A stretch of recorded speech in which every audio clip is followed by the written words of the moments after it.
Olá, povo de Deus.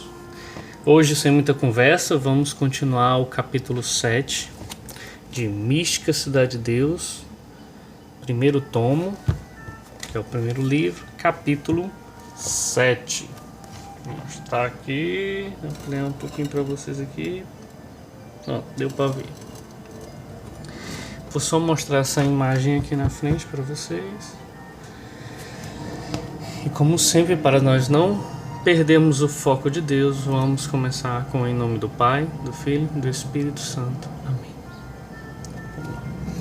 Como o Altíssimo deu princípio às suas obras, criou todas as coisas matérias para o homem e este e os anjos para constituir povo do qual o verbo manado seria a cabeça. Deus, causa primária de todas as coisas. Causa de todas as coisas foi Deus, criador de tudo o que existe. Quando e como foi de sua vontade, com o poder de seu braço, deu princípio a todas as suas maravilhosas obras. Ad extra. A ordem e princípio desta criação é referida por Moisés no primeiro capítulo do Gênesis. E tendo o Senhor me manifestado sua interpretação, direi aqui o conveniente para nele encontrar as origens das obras e mistérios da encarnação do Verbo e de nossa redenção. A criação. Literalmente, o capítulo 1 do Gênesis é o seguinte: no princípio, Deus criou o céu e a terra. A terra, porém, estava informe e vazia, e as trevas cobriam a face do abismo. E o Espírito de Deus movia-se sobre as águas. E Deus disse: exista a luz. E a luz existiu.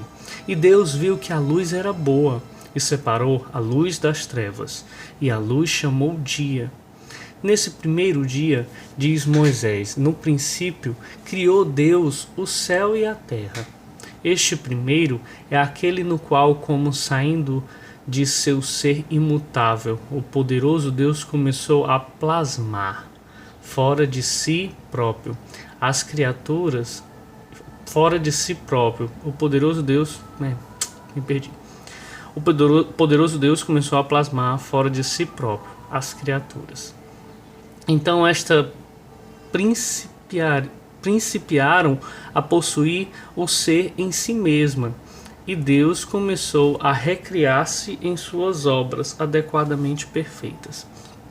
Para que a ordem fosse também perfeitíssima, antes de criar seres intelectuais e racionais, formou o céu para os anjos e os homens, e a terra, onde antes os mortais seriam veadores.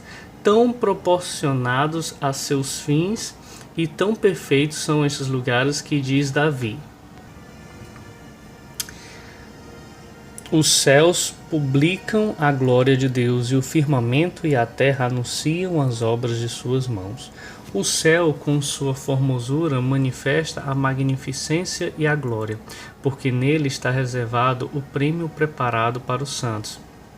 O firmamento da terra anuncia que devem existir criaturas e homens que a habitem, e por ela elevem-se a seu Criador.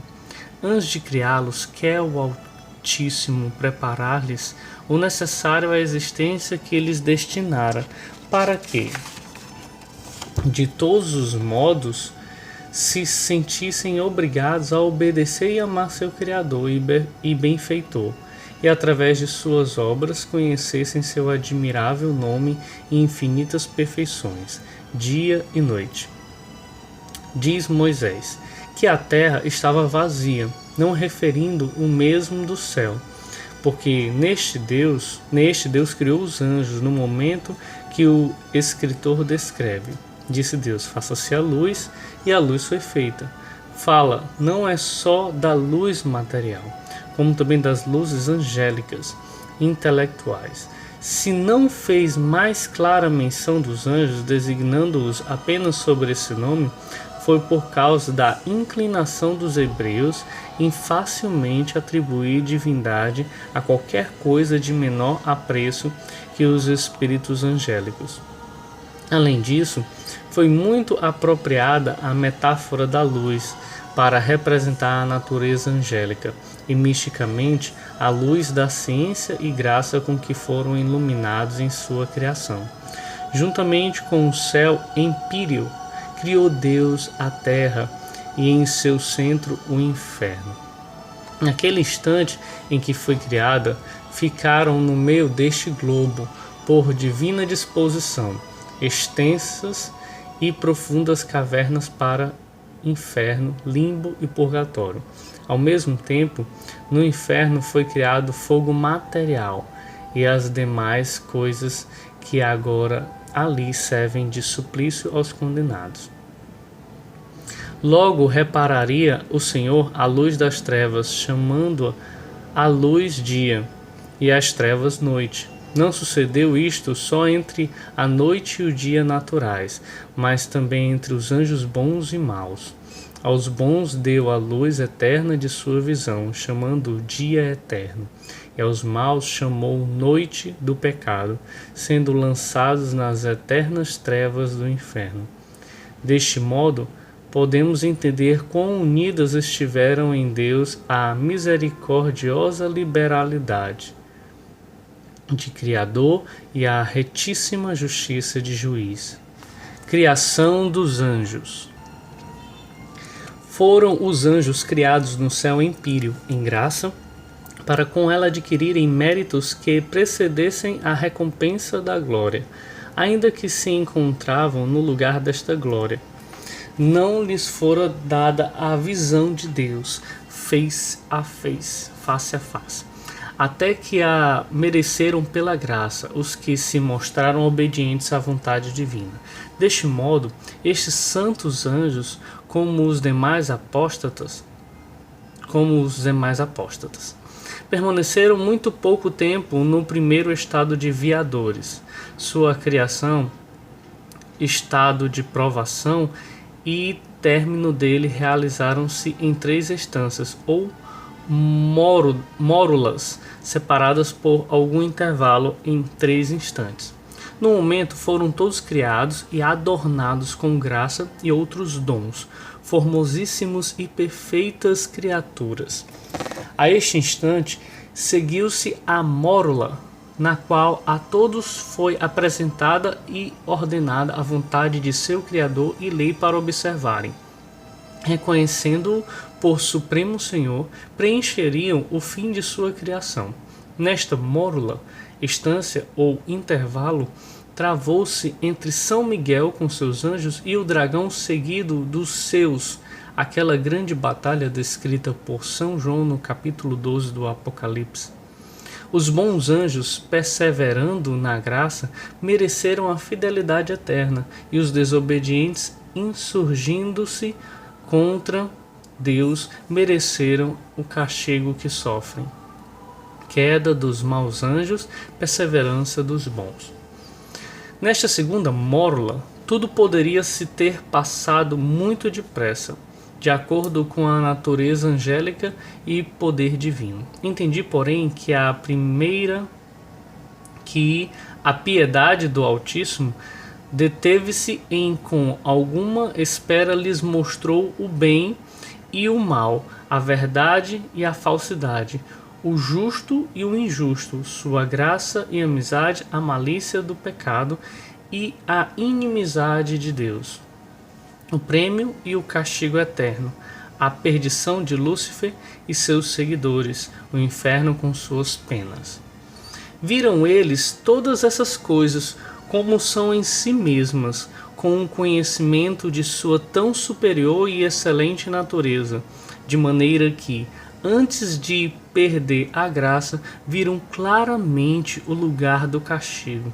Se não conheceram em igual medida o prêmio da glória.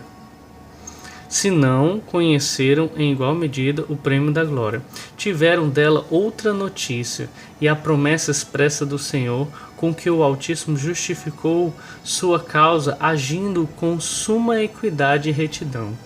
Não bastante toda esta bondade e justiça para deter Lúcifer e seus sequazes obstinados, foram punidos e precipitados ao fundo das cavernas infernais, enquanto os bons viram-se confirmados na graça e glória eterna. Aconteceu isto no terceiro instante, e verificou-se que realmente nenhuma criatura fora de Deus é impecável por natureza, pois o anjo, possuindo-a tão excelente e adornada com todos os dons de ciência e graça, acabou pecando e se perdeu. Que fará a fragilidade humana, se o poder divino não a defender e se ela o obrigar a desampará-la? O pecado de Lúcifer. Resta saber o que estou procurando. O que motivou o pecado de Lúcifer e seus confederados, e o que lhes serviu de ocasião para desobedecer e cair. Nisto entendi que poderiam ter cometido muitos pecados, secundum rietum, ainda que não praticaram os atos de todos. Dos que com sua depravada vontade cometeram, ficaram-lhes os hábitos para todos os maus atos, aos quais induzem os outros, aprovando o pecado que por si mesmos não podem praticar. Movido pelo mau afeto que então sentiu, incorreu Lúcifer em desordenadíssimo amor de si mesmo, ao se ver com maiores dons e formosura de natureza e graça que os demais anjos inferiores. Deteve-se demasiado nesse conhecimento e a autocomplacência e abraçou e enfraqueceu na gratidão que devia a Deus, como a fonte única de tudo o que recebera. Continuando a admirar a própria beleza e graça, acabou por se apropriar delas, amando-as como suas. Este desordenado amor próprio não somente o fez se exaltar com o que tinha recebido de outro ser superior, mas também o levou a invejar e cobiçar outros dons e excelências alheias que não possuía. Como não as pôde conseguir, concebeu mortal ódio e indignação contra Deus, que do nada o criara, e contra todas as coisas, todas as criaturas. A soberba de Lúcifer sempre cresce. Daqui se originaram sua desobediência, presunção, injustiça, infidelidade, blasfêmia e ainda uma espécie de idolatria, desejando para si a adoração e reverência devida a Deus. Blasfemou de sua divina grandeza e santidade. Faltou a fé e lealdade que devia, pretendeu destruir todas as criaturas, presumindo que poderia tudo isso e muito mais. Assim sua soberba sempre cresce e persiste, ainda que sua arrogância seja maior que sua fortaleza, porque enquanto nesta não pode crescer, no pecado um abismo atrai outro abismo. O primeiro anjo que pecou foi Lúcifer, como consta no capítulo 14 de Isaías, e induziu a outros segui-lo. Por isso chama-se príncipe dos demônios, não por natureza, que por ela não pode ter esse título, e sim pela culpa. Os que pecaram não foram somente de uma ordem e hierarquia, mas de todas caíram muitos. O princípio da queda de Lúcifer. Procurarei, segundo me foi mostrado, qual a honra e excelência cobiçada e invejada pela soberba de Lúcifer.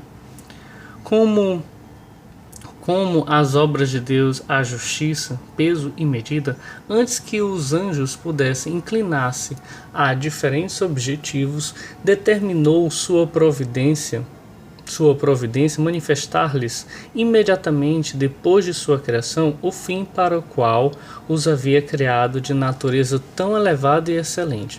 Receberam este conhecimento do seguinte modo: primeiro, tiveram inteligência muito expressa do ser de Deus, uno em substância e trino em pessoas, recebendo ordem para o adorar e reverenciar como a seu Criador supremo, Senhor, infinito no ser e atributos.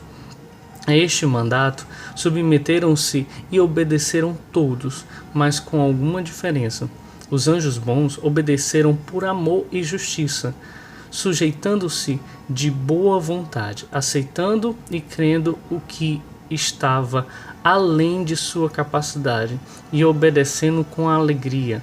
Lúcifer, porém, rendeu-se por lhe parecer impossível o contrário. Não agiu com caridade perfeita, pois reservas na vontade e dúvida na verdade infalível do Senhor. Por este motivo, o preceito se lhe tornou um tanto duro e difícil, não o cumpriu com inteiro amor e justiça, e desta maneira se impôs para nela perseverar. Gente, muito interessante esse trecho, viu? Se preciso, pausem, volte um pouco, leiam e escutem de novo, mas é importante meditar nesse trecho. Vou continuar. Ainda que esta tibieza e negligência em praticar esses primeiros atos com dificuldade não o privou da graça, daí começou sua má disposição, porque foi remisso no espírito e na virtude, cuja perfeição não preencheu como devia. A meu parecer, o efeito que esta remissão e dificuldade produziu em Lúcifer foi semelhante a que produz na alma o pecado venial deliberado. Não afirmo que ele haja, nessa ocasião, pecado nem venial, nem imortal, porque cumpriu o preceito divino. Todavia, esse cumprimento foi remisso e imperfeito, mais coagido pela força da razão do que pelo amor e vontade de obedecer. Com isto, se colocou no declive que dispõe à queda. Os anjos e o homem-deus. Em seu lugar, Deus manifestou aos anjos que criaria a natureza humana inferior à deles. Seriam criaturas racionais para amar, temer e reverenciar a Deus como a seu autor e eterno bem. A esta natureza humana favoreceria tanto que a segunda pessoa da mesma Trindade Santíssima se faria homem, elevando a natureza humana à união hipostática e pessoa divina. Aquele suposto homem e Deus deveria os anjos reconhecer por cabeça, não só enquanto Deus, mas também enquanto homem. Deveriam reverenciá-lo e adorá-lo como seus servos, inferiores em dignidade e graças. Deu-lhes inteligência da conveniência, equidade, justiça e razão que nisto havia. Porquanto os méritos previstos daquele homem-deus deviam à graça que possuíam e à glória que receberiam. Para a glorificação dele haviam sido criados, e seriam criadas as demais criaturas, porque a todas seria superior. Todas quantas fossem capazes de reconhecer e gozar de Deus, seriam membros daquela cabeça e formariam seu povo para reconhecê-lo e reverenciá-lo. Tudo isto foi proposto e ordenado aos anjos. Atitude dos bons e dos maus anjos. A este preceito, os santos anjos obedientes e de plena boa vontade submeteram-se com humildade e amoroso afeto. Lúcifer, ao contrário, resistiu com soberba e inveja, induzindo os anjos que eram seus sequazes a fazerem o mesmo, como de fato fizeram, seguindo na desobediência ao divino mandato. Persuadiu-os o mau príncipe de que ele seria sua cabeça e formaria um principado independente e separado de Cristo. Tanta cegueira e tão desordenado afeto pôde causar naquele anjo a inveja e soberba, que veio a se transformar na causa e contágio para tantos outros incorrerem ao mesmo pecado. Os anjos e a Mãe de Deus. Aqui ocorreu a grande batalha que São João refere, haver-se travado no céu. Os santos anjos obedientes, com um ardente zelo para defender a glória do Altíssimo e a honra do Verbo humanado previsto, pediram licença ao Senhor para resistir e contradizer ao dragão, sendo-lhes concedida essa permissão. Entre mentes sucedeu outro mistério.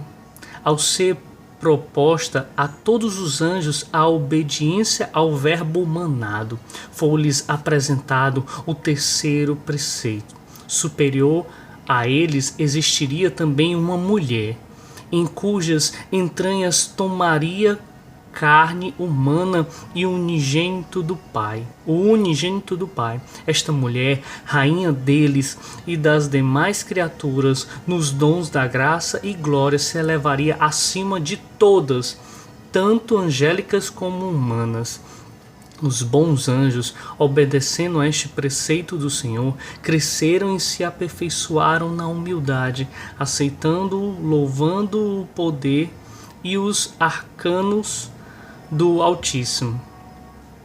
Lúcifer, porém, e seus confederados a este preceito e mistério se exaltaram mais na soberba e presunção.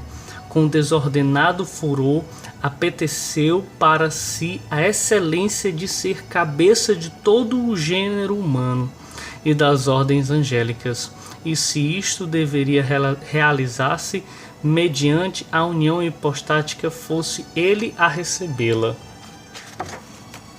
Revolta de Lúcifer. Quanto a permanecer inferior à mãe do Verbo humanado e Senhora nossa, opôs-se com horrendas blasfêmias, e indignando-se contra o autor de tão grandes maravilhas, e incitando os demais com estas palavras: injustos são estes preceitos, injuriosos para minha grandeza. Essa natureza que tu, Senhor, olhas com tanto amor e pretendes beneficiar tanto, eu perseguirei e destruirei, empregando nisso todo o meu poder e diligência. E a esta mulher, mãe do Verbo, derrubarei do estado em que a prometes colocar, e em minhas mãos perecerão teus projetos. Maria esmagará a cabeça de Lúcifer. Esta soberba arrogância irritou tanto o Senhor que, humilhando-a, Lúcifer disse: esta mulher que não dissestes respeitar te esmagará a cabeça, e por ela serás vencido e aniquilado. E se por tua soberba entrar a morte no mundo, pela humildade desta mulher entrará a vida e a salvação dos mortais. Os da natureza e semelhança destes dois, Cristo e Maria, gozarão do prêmio e coroa que tu e teus seguidores perderam. A tudo isto replicava o dragão com indignada soberba, contradizendo-o que entendia da divina vontade e de seus decretos, e ameaçando a toda a linhagem humana. Conheceram os bons anjos a justa indignação do Altíssimo contra Lúcifer e os demais apóstatas, e puseram-se a pelejar contra eles com as armas do entendimento, razão e verdade. Maria, representante da natureza humana pura. Aqui operou o Altíssimo outro maravilhoso mistério, havendo manifestado por inteligência a todos os anjos o grande mistério da união hipostática. Mostrou-lhes a Virgem Santíssima num sinal ou imagem, semelhante a nossas visões imaginárias, segundo o nosso modo de entender. deu-lhes a conhecer a natureza humana pura representada nessa mulher perfeitíssima, em quem o braço poderoso do Altíssimo seria mais admirável que em todo o resto das criaturas, porque em superior e eminente grau nela depositava as graças e dons de sua destra. Este sinal e visão da Rainha do Céu e Mãe do Verbo manado foi notório e claro a todos os anjos bons e maus. À sua vista expandiram-se os bons em admiração e cânticos de louvor, e desde esse momento começaram a defender a honra do homem-deus e de sua Mãe Santíssima, armados de ardente zelo e de escudo inexpugnável daquele sinal. O dragão e seus aliados, pelo contrário, conceberam implacável furor e sanha contra Cristo e sua Mãe Santíssima. Sucedeu então o que contém o capítulo 12 do Apocalipse, cuja interpretação, segundo me foi dada, escreverei a seguir. Bom, gente, se você gostou, quem gostou, compartilha, coloca um legal, indica para um amigo, coloca o seu comentário, o trecho que mais lhe tocou, mais mexeu com você. Gente, é muito importante, né, isso que foi lido aqui. Valorizem, meditem, façam sua parte, rezem com esses trechos. É muito importante para a conversão das nossas almas, para a nossa salvação, para o nosso crescimento espiritual. Então, valorizem bem esse capítulo, assim como todo o livro em diante, mas esse foi muito importante também. Então, rezem com ele. Se gostaram desse vídeo, compartilhem mais uma vez, se inscrevam no canal. E, como eu pedi da outra vez, peço de novo, rezem por mim, quem me conhece. Quem não me conhece, me coloque em suas orações também.